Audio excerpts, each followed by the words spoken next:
Hello, I'm Donna Copeland from Texas Art and Film, and I'm here attending the South by Southwest Film Festival in Austin. And there's a documentary featured called The Last Man on the Moon, and I'm here with Gene Cernan, who literally is the last man on the moon. Nice to meet you and to sit and chat with you.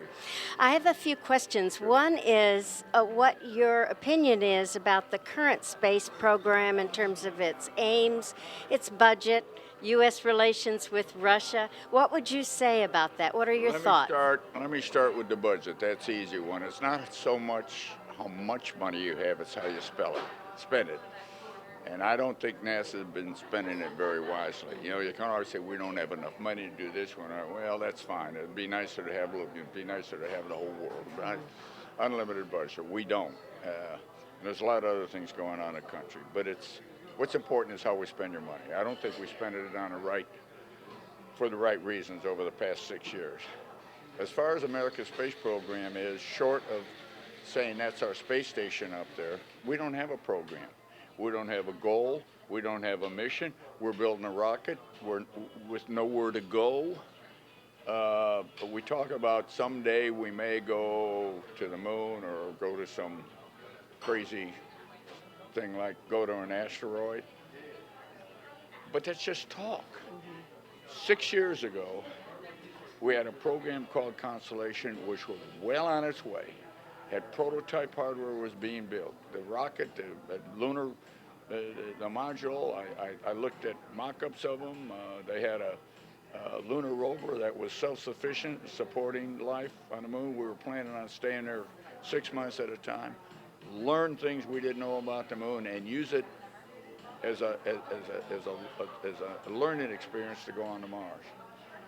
And for whatever reason, most of which I disagree with, it was canceled. Following that, we canceled the space shuttle. It was supposed to be canceled if and when we got something to replace it. What was going to replace it was one of the rockets that was built for Constellation. It was canceled. And where are we today? Donna, 46 years ago, which you may remember. Yes, I do. I lived on the moon. I called it my home. I drove a car. I was there for 3 days. At one time during the 60s and 70s, we were going to the moon every 2 months, going to the moon. Today, we can't even get an American in space on a piece of American hardware. Well, That's devastating to me because looking back at Apollo, if you want to talk about American exceptionalism, it was never so visible to the world than it was during Apollo. Today, as Neil Armstrong predicted when we testified in front of Congress on more than one occasion, if we don't change our course, we're going to be a third world nation in space. We are now a third world nation in space. I'm sorry to say that. We don't have a mission, we don't have a goal. I don't think we have a space program, quite frankly.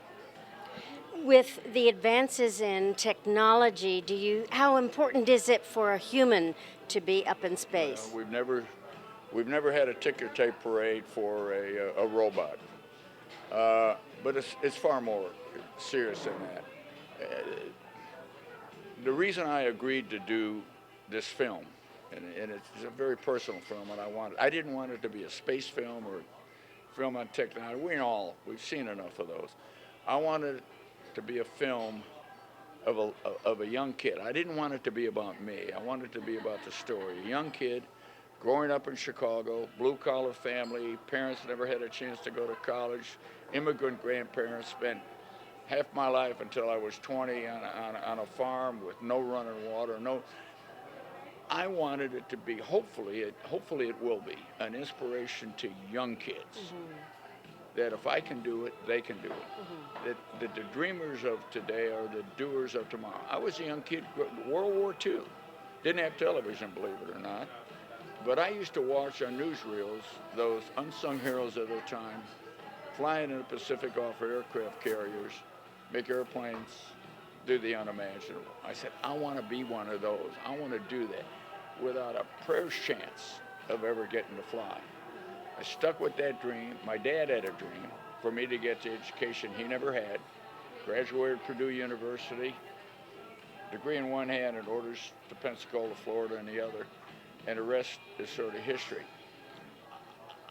My dad used to tell me, just go out and do your best. You're not going to be better than everyone at everything, but sooner or later, you're going to surprise yourself.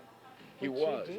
I did surprise myself. I wasn't better than everyone at everything, and I did go to the moon, and that surprised me. But I felt like I was always an underdog. I didn't qualify the space program, yet I got selected. I'm the only guy who commanded a flight that didn't go to test pilot school. Fate played such a great role in my life. Guys got killed along the way. Guys didn't want to fly. Things changed. And, I just hung in there. And the reason I wanted to command, whatever it would have been, it turned out to be Apollo 17, was I needed to prove to me whether I was good enough. Those first steps on the moon have been taken by several others before I got there, but those first steps were my steps. And I knew I then was capable of doing it. What was going to happen in the next 3 days was a given. I mean, I now was in a position where I didn't go to the moon not to come home.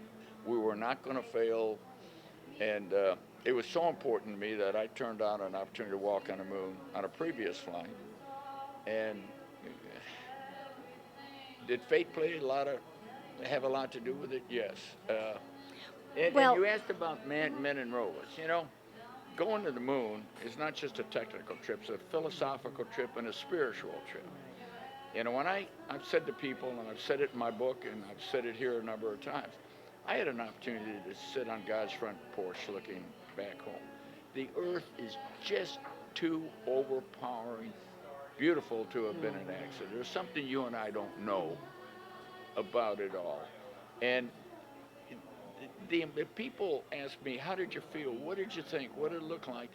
And that's what I mean about inspiring young people. Those thoughts and feelings and questions that they had 40 years ago are still the questions 10-year-olds have today.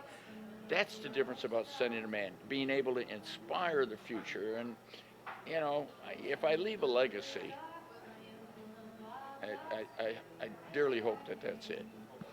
If you had another hour today to be on the moon, what would you want to do?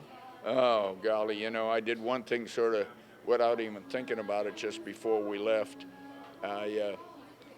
I put my daughter's initials, who was only 9 years old at that time, in the sand. And people have said, how long will they be there? I said, as long as the flag is there, forever, however long forever is. And that's one of the mysteries about going into space. Time takes on a whole new meaning. But, I've thought about that. All the things I wish I would have done, or I wish I would have said, or I wish I could have shared at the time, I either didn't think of or didn't have the time to do them. And in retrospect, it is what it is. I am who I am. I put on my pants one leg at a time, just like everybody else. I'm now, I guess I'm now content with myself, because like my book, I didn't want it to be a space book. I didn't want it to be about me. It was me talking to you and taking you everywhere that I've been fortunate enough to go. I walked in space. You were with me side by side. Biggest compliment I ever had in my book, and I had a lot of trouble on that spacewalk because we didn't really know what we were doing back then. The biggest compliment is a good friend of mine said, Gene, I knew you made it, but I wasn't sure until I came to the end of the chapter. And standing on the moon, I wanted you and everybody else out there to stand on the moon. And you know how it felt like. Surrounded by blackness, yet standing in sunshine. That's a paradox. I'll never forget. That's a paradox. And looking at the only color in that blackness, three-dimensional, the Earth is almost within reach. Multi-colors of the blue, the oceans, and let me tell you, it's hard for me to